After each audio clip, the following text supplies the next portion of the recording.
आपने कोशिश की, जी तोड़ मेहनत की और अपने बलबूते पे अव्वल नंबर पे पहुंच गए, लेकिन वहां कब तक टिके रहते हो ये मायने रखता है।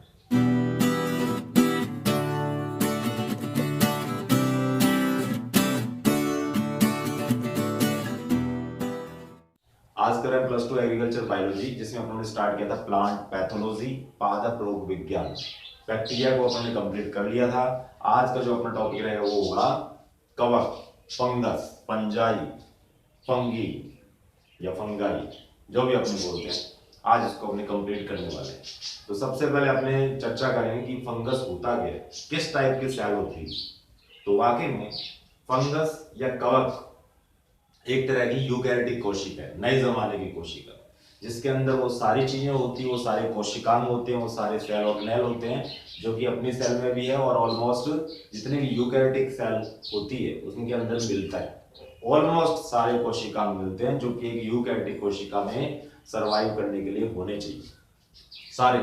जिस तरह से अगर अपने 80 राइबोसोम की बात करें, माइटोकॉन्ड्रिया की बात करें, लाइसोसोम की बात करें, गोल्जी इकाई की बात करें, अंतःपटवी जालिका की बात करें, लिपिड या वसा चीजें उसके अंदर मिलती है, सुव्यवस्थित केंद्र पाया जाता है। तो ये एक यूकैरियोटिक कोशिका है, नए जमाने की कोशिका, नई कोशिका है जिसमें सुस्पष्ट केंद्र पाया जाता है। तो कवक मिलेंगे कहाँ अपने को? ये हर जगह, हर उस जगह पर जहां पर जीवन की संभावनाएं, लाइफ की पॉसिबिलिटीज है, उसका आवास वहां पर मिलेगा। वो चाहे अपने को परजीवी के रूप में मिले, पैरासाइटिक मिले, चाहे वो सिम्बायोटिक मिले, चाहे वो अपने को सेप्रोफाइटिक मिले, चाहे वो मृतोपजीवी हो, चाहे वो परजीवी हो, चाहे वो सहजीवी हो। और ये परापरजीवी के रूप में भी पाए जाते हैं, जिसको अपने पैरासिटोइड बोल देते हैं, परजीव्याग भी बोल सकते हैं। यानी ऐसे कीटों के ऊपर भी लगे हो सकते हैं, ऐसे इंसेक्ट के ऊपर भी लगे हो सकते हैं जो अपने प्लांट को डिजीज पोज करते हैं। तो अपने कह सकते हैं पैरासाइट ओवर द पैरासाइट, परजीवियों के ऊपर परजीवी भी हो सकते हैं। जब संरचना की बात करते हैं, इसकी संरचना की बात करते हैं, तो अपने को फिलामेंटस स्ट्रक्चर देखने को मिलती है, तंतुनुमा संरचना देखने को मिलती है, जिसके अंदर एक माइसीलियम होता है, उसके ऊपर पूरा कवक शरीर स्थित होता है और उसके ऊपर लगती है कोनिडिया।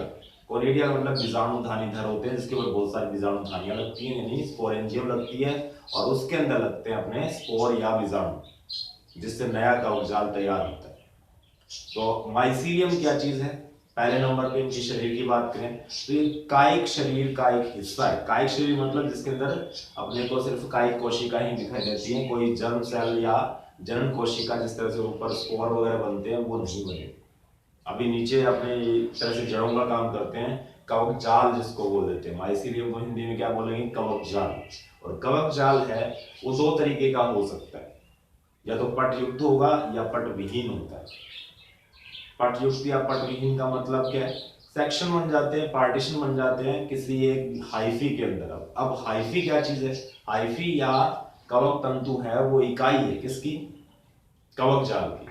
तो कवक जाल का जो शरीर है पूरा, या कवक जाल है, वो छोटी छोटी इकाइयों से मिलकर बना होता है, इसको अपने कवक तंतु बोल देते हैं या हाइफी बोलते हैं। अब हाइफी के अंदर पट हो भी सकते हैं, जिस तरह से देख सकते हो आप, और उसके अंदर पट नहीं भी हो सकते। अगर वो वहां पे पट नहीं है, सेक्शन नहीं बने हुए, तो अपने बोलेंगे कि वो कवक तंतु कैसा है?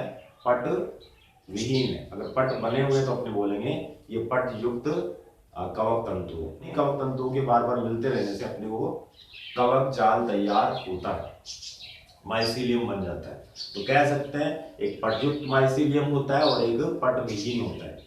जो पटयुक्त माइसीलियम मिलता है वो नए जमाने के कवकों में पाया जाता है।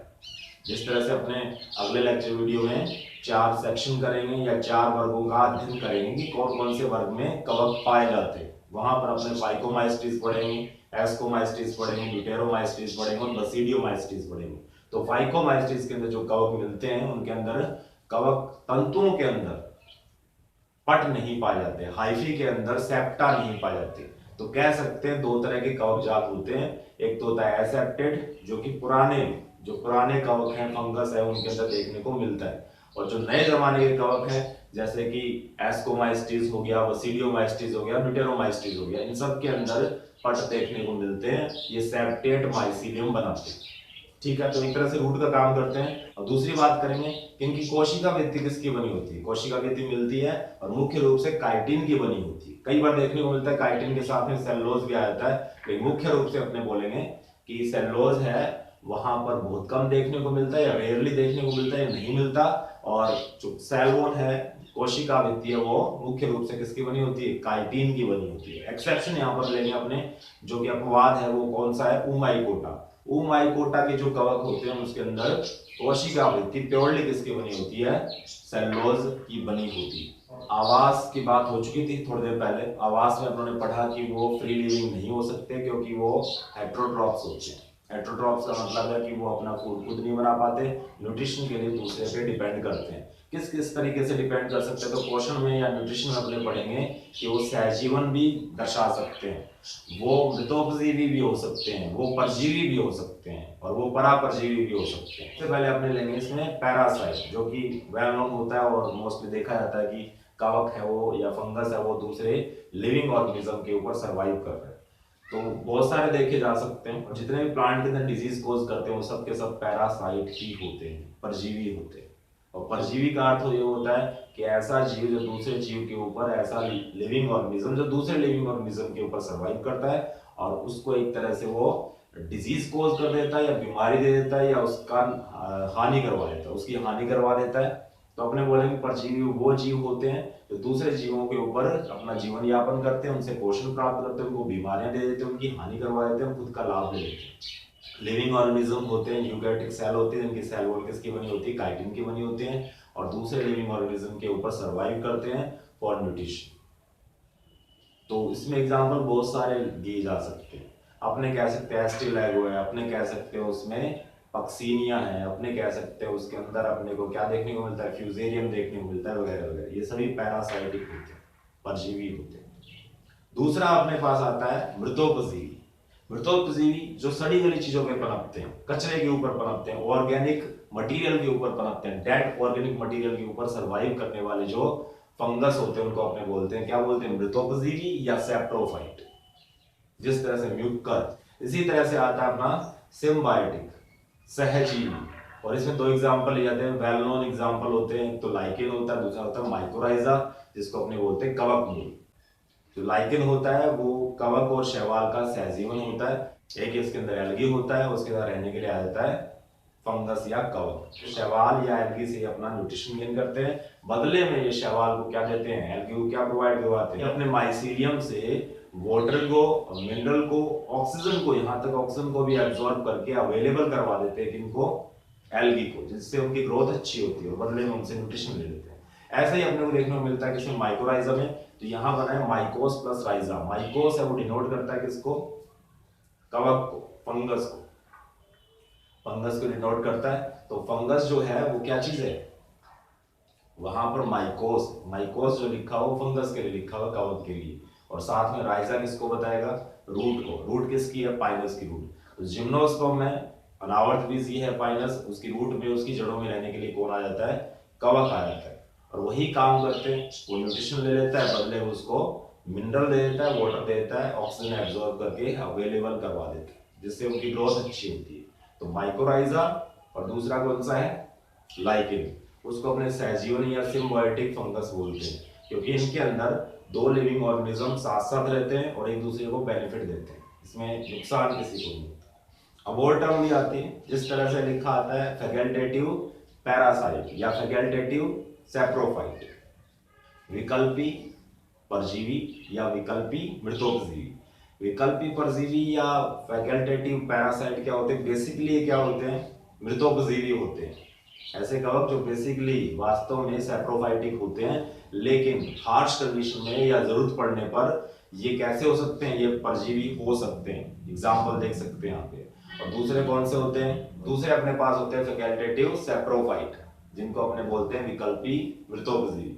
तो मुख्य रूप से या बेसिकली वास्तव में कैसे होते हैं, ये वास्तव में परजीवी ही होते हैं। तो वास्तव में कैसे होते हैं, वास्तव में परजीवी होते हैं, जो कि जरूरत पड़ने पर या आवश्यकता पड़ने पर कैसे हो सकते हैं, ये मृतोपजीवी हो सकते हैं, डेड ऑर्गेनिक मटेरियल पे सर्वाइव कर सकते हैं। एग्जांपल आप देख सकते हैं। इसी तरह से ऑब्लिगेट पैरासाइट में लिखा हुआ है अविकल्पी परजीवी। इनको, इन फंगस को अपने किस पे कल्चर नहीं करवा सकते, ऐसे फंगस को, अविकल्पी परजीवी को या ऑब्लिगेट पैरासाइट जो फंगस होते हैं उनको अपने कल्चर मीडियम के ऊपर या संवर्धन माध्यम के ऊपर आर्टिफिशियली कृत्रिम रूप से संवर्धित नहीं कर सकते। इसको किसी न किसी होस्ट या परपोषी कोशिका की आवश्यकता पड़ती है अपना गुणन करने के लिए। तो वो होते हैं अविकल्पी परजीवी या ये क्या ऑब्लिगेट पैरासाइट। एक नाम आता है पीएम मिकेली। ये कौन थे? ये वो इंसान थे, ये वो साइंटिस्ट थे, ये वो माइकोलॉजिस्ट थे जिन्होंने सबसे पहले कवक का अध्ययन किया, स्टडी किया। माइकोलॉजी क्या है? माइकोलॉजी उस किताब का नाम है जिसके अंदर कवक का वैज्ञानिक अध्ययन किया गया। और किसने किया? पीएम मिकेली। तो उनको बोला जाता है कवक विज्ञान के पिता, फादर ऑफ माइकोलॉजी। इसके अलावा वूज का नाम भी आता है। वूज ने 3 डोमेन बनाए थे, आर्किया, बैक्टीरिया, यूकैरिया। Archaea, bacteria, यूकैरिया। यूकैरिया के अंदर उन्होंने कवक को रखा है क्योंकि कवक कैसे होते हैं? तो कवक के अंदर यूकैरियोटिक कोशिकाएं पाई जाती है, इसीलिए कवकों को यूकैरिया डोमेन के अंदर किसने रखा? वूज ने रखा। इसी तरह से आर.एच. विटेकर की बात की जाती है। तो विटेकर साहब ने क्या काम किया?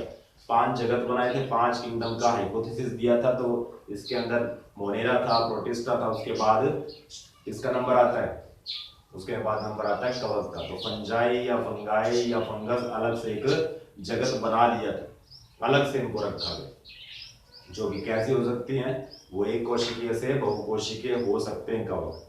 बेस्ट एग्जांपल क्या है? यीस्ट। वो यूनिसेलुलर होता है, एकल कोशिकीय, और बहुत सारी कोशिकाएं भी मिल सकती हैं किसी कवक के अंदर। तो आज ये कुछ जनरल इंट्रोडक्शन हो गया। अगले लेक्चर वीडियो में जो बाकी रह गया वो अपने काम करने वाले हैं, स्ट्रक्चर देखेंगे अंदर क्या होता है, और दूसरा अपने पढ़ेंगे क्लासिफिकेशन ऑफ फंगस। तो तब तक के लिए बने रहिए, टिके रहिए एंड इनहेल बायोलॉजी।